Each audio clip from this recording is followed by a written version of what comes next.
everyone, welcome to another KSP episode. This is going to be another challenge that I'm going to be creating. This time it's going to be in terms of actually creating an airline.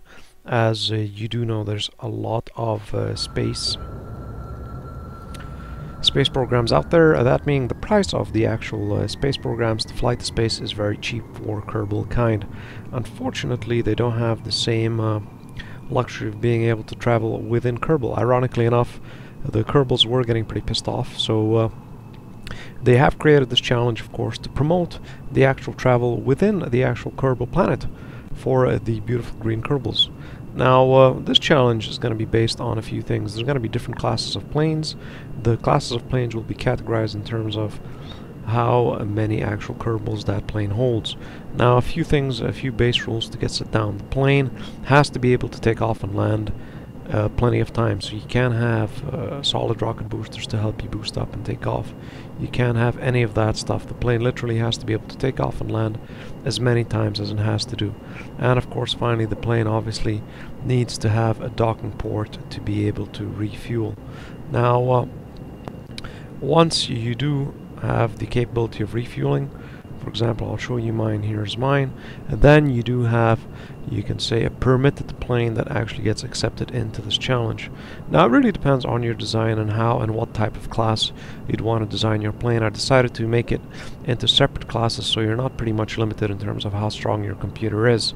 Of course, there's going to be a prerequisite criteria in terms of different classes. The higher the class you go, of course, you're going to need a command module to be able to, be able to control the plane of a larger class. For example, this is the A class, one of the largest classes. You do need 3 Kerbals to be able to apply and submit your A class plane. Now, for this one I called it the Morkos A200, that being A the class, and the 200 that being how many passengers there are. Now, you don't have to categorize it or name your actual plane. This way I just did it because it does make more sense. You're free, of course, to name your airplane anything you want. Just make sure the rules are your plane must be able to take off and land as many times as possible, must have a docking port for refueling around any air bases or airports around the Kerbal planet, and there of course are bonuses in terms of being making your plane able to go interplanetary, to the moon, and other things. You can always check the link below, and that link itself will give you a breakdown of how the bonus system will work. Now, in terms of the fact if you can use mods, yes you can.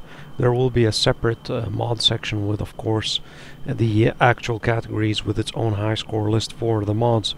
This is the stock version. I do like to play around with the actual stock version. And finally, the last point being, you have to end the flight the moment your airplane runs out of fuel. So once you run out of fuel, you're going to hit end flight, and you're going to have to at least post or put the image of the actual total distance flied. So of course points are going to be given on the actual total distance as well. So this is in regards to that. Do not glide when your fuel is out. That really doesn't count. You really do need to end your flight immediately when your fuel runs out. Preferably, if you do want to make sure that the general, you can say, voting from other people on the forum won't think that your high score is a fake, that would be really nice. You don't have to, but it would be really nice if you can also post in your actual high score, post your actual link to your plane itself so other people can download it and test it out for themselves.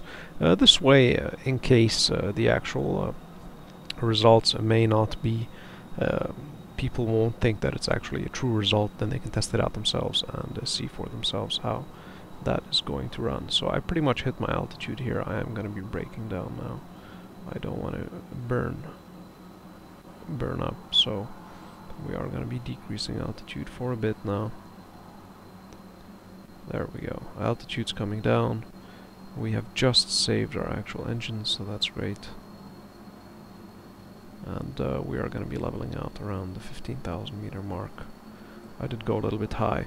The top speed of this is around 660, 625 to 660, really depending on how you are on the ascending or a descending part of your actual flight path.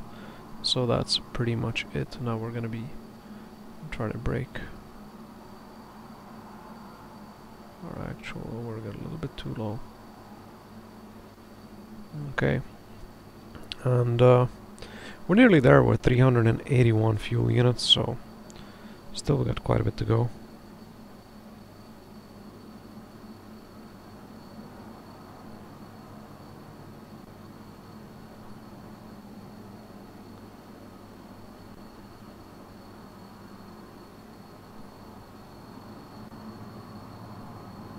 And all the engines are still going, so that's good. Everything is fine. We do have 370 units of fuel, so all is good, and I'll see you guys in a bit. This is my submission for the competition. And I am back. There we go. We're at 660 meters per second. We're at 80 units, so we're going to be finishing pretty soon, and my competition is going to end, so we're going to see how far I can get my 200 beautiful Kerbal passengers in the actual plane itself. So let's get the whole thing going now. I'm at 44, 42, 40, 35, 29, 27, 26, 25, 23. It's going to be finishing soon. We're at 680 meters per second. 8, 7, 6, 5, 4, 3, 2, 1. Engines cut, and that's the end of that. I hit end. And flight, and we have total distance of 138,875 meters, and ground distance covered 134,831 meters. So this is my actual record for this.